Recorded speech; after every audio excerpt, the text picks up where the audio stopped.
அனைவருக்கும் டிவைன் ஹீலர்ஜி மற்றும் ரேகி தாந்திரிக் மாஸ்டரின் அன்பு வணக்கம். இன்றைக்கி நம்ம பார்க்குறது ரெய்கி சிகிச்சையினுடைய முக்கியமான அம்சங்களை தான் பார்க்க போகிறோம். ரெய்கி சிகிச்சை எப்படி இந்த உலகத்தில் மிகவும் பிரபலமானது அப்படின்னு சொன்னால், அது உடல் மனம் இந்த இரண்டையும் சார்ந்தது அப்படின்றதுனால தான். அது மட்டும் இல்லாமல் பஞ்சபூதங்களாகிய நிலம், நீர், நெருப்பு, காற்று, ஆகாயம் ஆகிய இயற்கை கோட்பாடுக்குள்ளே இது இணைந்திருக்கிறதுனால தான் இதை அது இல்லாத மருந்தே இல்லாத மருத்துவம் அப்படின்னு கூட சொல்லலாம். ரேக்கி மிக மிக நுட்பமான ஒரு அற்புதமான ஒரு சிகிச்சை முறை. இந்த ரேக்கியை கற்றுக்கிட்டால் என்ன ஆகும் அப்படின்னு சொன்னால், உடல் மனமும் எந்த வயதானாலும் சரி, 100 வயதானாலும் சின்சியராக இருக்க முடியும். காரணம், நம்ம உடலையும் மனதையும் எப்படி பயன்படுத்திக்கலாம், நாம் பயன்படுத்திக்கிறது மட்டும் இல்லாமல் ஆட்டோ சஜஷன் அப்படின்னு சொல்லக்கூடிய நம்முடைய சுய சிகிச்சை மற்றும் சுய விஷயங்கள் மட்டும் இல்லாமல் மற்றவர்களுக்கும் அவர்களுடைய நிலையிலிருந்து உடல் ரீதியாகவோ மன ரீதியாகவோ அடுத்த நிலைக்கு கொண்டு போக முடியும் அப்படின்றது தான் ரேக்கி.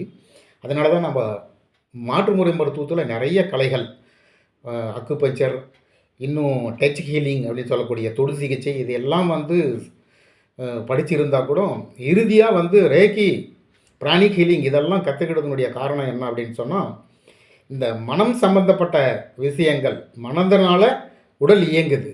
அதனால் மனதின் மூலமாக சிகிச்சை செய்கிறது ஒரு அற்புதமான சிகிச்சை முறை. அப்படின்றதுனால தான் இந்த ரேகி சிகிச்சையை நாம் கிட்டத்தட்ட 10 வருஷத்துக்கு மேலே நிறைய கற்றுக் கொடுத்துட்ருக்குறோம். இதுக்கான மெட்டீரியல் இருக்குது, இதற்கான பாசிட்டிவ் எனர்ஜி திங்ஸ் அப்படின்னு சொல்லிட்டு நிறைய ரேக்கி ஹீலர்ஸ் தங்களுடைய கைகள் மூலமாக சக்தியை கொடுக்கறது, சிகிச்சை செய்கிறது அப்படின்னு சொல்லிட்டு சொல்லி கொடுத்துட்ருப்பாங்க. நாம் அது மட்டும் இல்லாமல் துணைப்பொருள்களை பயன்படுத்துறது, காப்பர் பிரமிடுகள், அப்புறம் கருங்காலி ஸ்டிக்ஸு, இன்னும் இதெல்லாம் இல்லாமல் மைகள், அஷ்டகர்ம மைகள், இவையெல்லாம் கூட இருக்கும் பொழுது எப்படி ஒரு உணவில் பொரியல், தயிர், மோர், இன்னும் அப்பளம், இந்த மாதிரி பல வகையான பொரியல்கள் எப்படி ஒரு சாப்பாட்டை இன்னும் சிறப்பிக்குமோ, அந்த மாதிரி தான் ரேக்கியில் சிறப்பிக்கிறதுக்கு உடல் ரீதியான அக்குபஞ்சரில் ஒரு பெரிய வல்லமை பெற்றிருக்க வேண்டும். என்ன காரணம் அப்படின்னு சொன்னால்,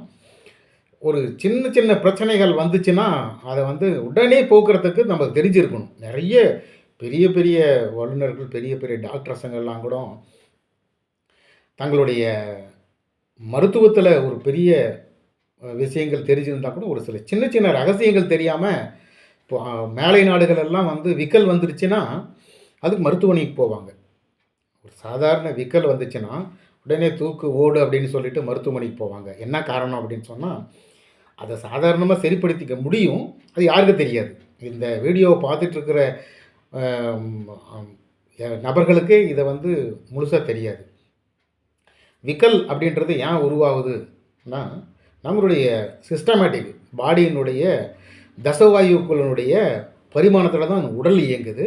அதில் ஒரு பரிமாணம் அப்நார்மல் ஸ்டேஜுக்கு போகும். நார்மல் அப்படின்னு சொன்னால் இயல்பாக நம்முடைய உடம்பில் இருக்கிற நிலையிலிருந்து அப்நார்மல் ஸ்டேஜுக்கு போகும். அந்த சமயத்தில் விக்கல் வரும். விக்கல் வந்துச்சுன்னா என்ன செய்யணும் அப்படின்னு சொன்னால், நம்மளுடைய மூச்சு காற்றை எவ்வளோ நேரம் முடியுதோ அவ்வளோ நேரம் நிறுத்தினா உடனே விக்கல் நின்றுடும். இது சாதாரணமாக இந்த கிராமப்புறங்கள்லாம் என்ன செய்வாங்கன்னா, விக்கல் வந்தவனுக்கு ஒரு கத்தி எடுத்து இப்படி பயப்படுத்துவாங்க, ஐக் அப்படின்னு சொல்லுவாங்க. உடனே விக்கல் நிற்கும். என்ன காரணம்னா, அந்த மூச்சு காற்று நிற்கிது அந்த சமயத்தில். அதனால தான் அந்த விக்கல். இந்த மாதிரி ஒரு சின்ன சின்ன விஷயங்கள்.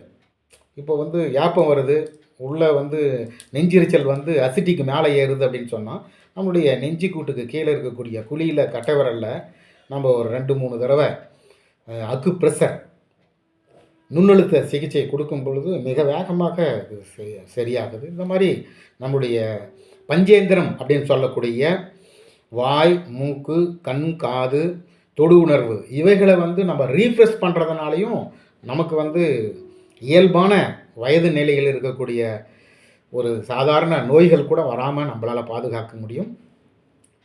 டெக்னிக்கல் அப்படின்னு சொல்லுவாங்க, தாந்திரீகம் அப்படின்னு சொல்லுவாங்க, சீனக தந்திர சாஸ்திரம் அப்படின்னு சொல்லுவாங்க. இந்த சைக்கோ சிம்பாலிக் விஷயங்களை அறிஞ்சவர்களை யாராலையும் ஜெயிக்க முடியாது, அந்த மாதிரி தான் சொல்லுவாங்க. ஏன்னா நிறைய பெரிய பெரிய அறிஞர்கள், மேதைகளெல்லாம் தங்களுடைய மனோ திடம் வச்சுருந்தாங்க. ஆனால் உடம்பை பற்றி தெரியாதனால அவர்கள் வந்து என்ன செஞ்சாங்க அப்படின்னு சொன்னால் வீழ்ந்துட்டாங்க. இப்போ பாரதியார் வந்து பெரிய பாரதியாருக்கும் கவிதைக்கு இணையானது உலகத்தில் அதுவும் இல்லை. ஆனால் அவரே வந்து ஒரு 38 வயசில், அதாவது 1921 செப்டம்பர் 11 டெத் ஆனார்.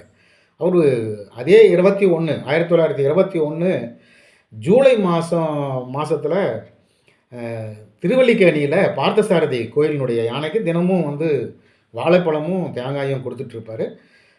கோயிலினுடைய யானை வந்து மதம் பிடிச்சிருக்கு, போகாதீங்க கிட்ட அப்படின்னு சொல்லிட்டு ஜனங்க சொல்லியுமே ஒரு கேட்காம கொண்டு போய் அந்த தேங்காயை வாழைப்பழத்தை கொடுக்கறதுக்கு போய் யானை வந்து அவரை தூக்கி அடிச்சிருது.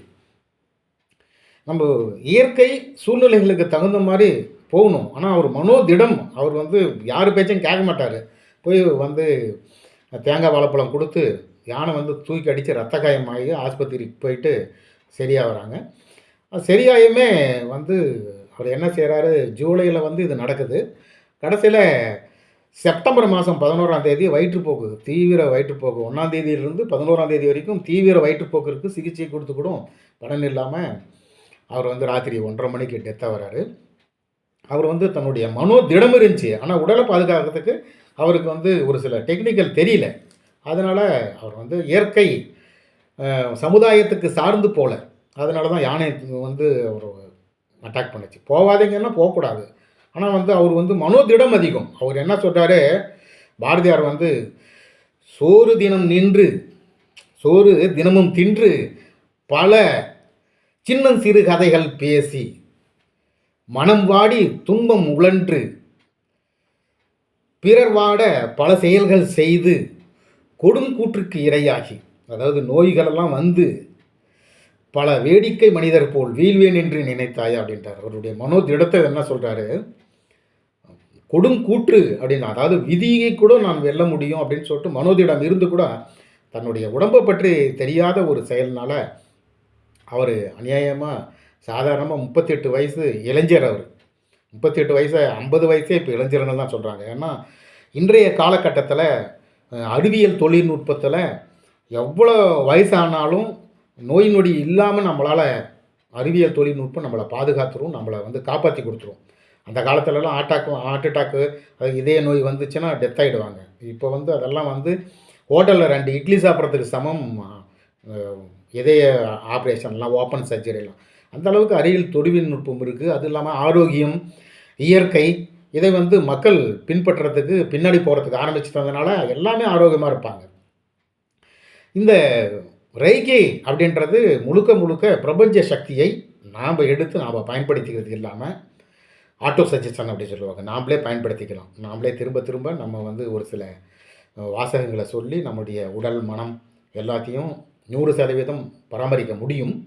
இது மட்டும் இல்லாமல் நமக்கு பக்கத்தில் இருக்கிறவங்களையும் நமக்கு தூரம் இருக்கிறவங்களையும் டிஸ்டன்ஸ் ஹீலிங் அப்படின்னு சொல்லுவாங்க. தொலை தூரத்தில் இருக்கிற அமெரிக்காவில் இருக்கிறவங்க கூட இங்கேருந்து சிகிச்சை செய்ய முடியும். இதற்கு பல துறைகளை நம்ம வந்து கற்க வேண்டியது இருக்கும். ரேக்கி மட்டும் வந்து கற்றுக்கிட்டா அதனால் பிரயோஜனம் இல்லை. உடல் மனம் இன்னும் நிறைய மருத்துவங்கள், மாற்றுமுறை மருத்துவம் கிட்டத்தட்ட 30-40 மாற்றுமுறை மருத்துவம் இருக்குது. ஒன்றும் ஒரு சிலருக்கு அது வந்து யூஸ் ஆகும், இன்னொரு சிலருக்கு யூஸ் ஆகாது. இப்படி நிறைய விஷயங்கள் இருக்குது. எப்படி இருந்தாலும் இறுதியாக ரேக்கி மிக அற்புதமான செயல்பாடுகள் செய்கிறது அப்படின்றதுல எந்தவித சந்தேகமும் இல்லை. நம்முடைய மனதுக்கு கட்டளை கொடுப்பதன் காரணமாக நம்முடைய உடல் வந்து மிக வேகமாக ஓரிரு நாட்கள்லேயே தன்னுடைய இயல்பான நிலைக்கு போகிறத நம்மளால் பார்க்க முடியும். இப்படிப்பட்ட அரிய கலையை நம்ம வகுப்புகளாக எடுத்து கற்றுக் கொடுக்குறோம். ரேக்கி வந்து மெட்டீரியல் இருக்குது, புக்கு மெட்டீரியல் இருக்குது. இது மட்டும் இல்லாமல் பாசிட்டிவ் எனர்ஜி திங்ஸ் அப்படின்னு ஒரு 10 பொருள்கள், அந்த பொருள்களை நம்ம கூட வச்சுருந்தாவே நமக்கு பாசிட்டிவான விஷயங்கள் நடக்கும். அஞ்சனக்கல் எல்லாம் சாரணையற்றப்பட்ட அஞ்சனக்கற்கள் மிக அற்புதமான நெற்றிக்கண் திறப்புக்கே அது மிக வேகமாக வேலை செய்யக்கூடியது. இப்படி உடல்நலம், மனநலம் இவைகள் எல்லாம் சார்ந்தது தான் இந்த ரேக்கி சிகிச்சை. இந்த ரேக்கையை வந்து நம்ம கிட்டத்தட்ட 10 வருஷமாக வகுப்புகள் நடத்துகிறோம். மிக குறைவான அமௌண்ட்டு தான் வாங்குகிறோம். அதில் வந்து முழு விஷயத்தையும் நாம் சொல்லிக் கொடுக்குறோம். ரேக்கியில் 3 நிலைகள், முதல் நிலை, 2ஆம் நிலை, 3ஆம் நிலை அப்படின்னு சொல்லிட்டு 3 நிலைகள் இருக்குது. ஆரம்ப ஸ்டேஜில் நம்ம பிக்கப் பண்ணிக்கிறது, அதுக்கு பின்னாடி நாம் சிறப்பாகிறது, அதுக்கு பின்னாடி நம்ம மாஸ்டர் ஆகிறது தேர்டு ஸ்டேஜில் நம்ம மாஸ்டராகவே மாறலாம். இவ்வளவு நிலைக்கும் நிறைய பேர் ரேகி கற்றுக் கொடுப்பவர்கள் பல கட்டணங்கள் ஆயிரக்கணக்கில் வாங்குகிறாங்க. நம்மளது வந்து ஒரு 3000 ருபீஸ், 3000 ரூபாயிலேயே முழு ரேகியினுடைய 3 நிலைகளையும் சொல்லிக் கொடுத்து, மெட்டீரியல் பொருள்கள் எல்லாம் கொடுத்து, இல்லை காஸ்ட்லியான பொருள்கள் நம்ம கொடுக்குறதெல்லாம் கிட்டத்தட்ட 5000 ரூபாய்க்கு மேலே இருக்கும். அதனுடைய விலைகள் அவ்வளோ இருக்கும். அவையெல்லாம் இலவசமாக தான் கொடுக்குறோம். ரேகி பயிற்சி என்பது அனைவரும் கற்றுக்க வேண்டிய ஒரு அற்புதமான ஒரு பயிற்சி.